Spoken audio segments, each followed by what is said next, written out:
Ning mensahiya isuta nato ang Galacia 3:27 ngadto 29. Isultian ta ni Pablo sa 3:26 nga mga anak tang tanan sa Dios pinaagi sa pagtuo diha ni Kristo Jesus.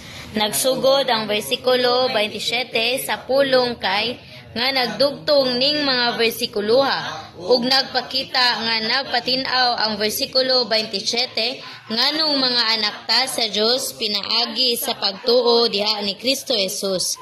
Mga anak ta sa Dios kay naa naman ta ni Kristo ug naa ta ni Kristo kay gibautismohan man ta ngadto ni Kristo. Niingon ang bersikulo 27 kay ang tanan ninyo nga gibautismohan ngadto ni Kristo nagsulob na og Kristo. Pagpabautismo ngadto ni Kristo mao ang paagi nga manaa ta ni Kristo.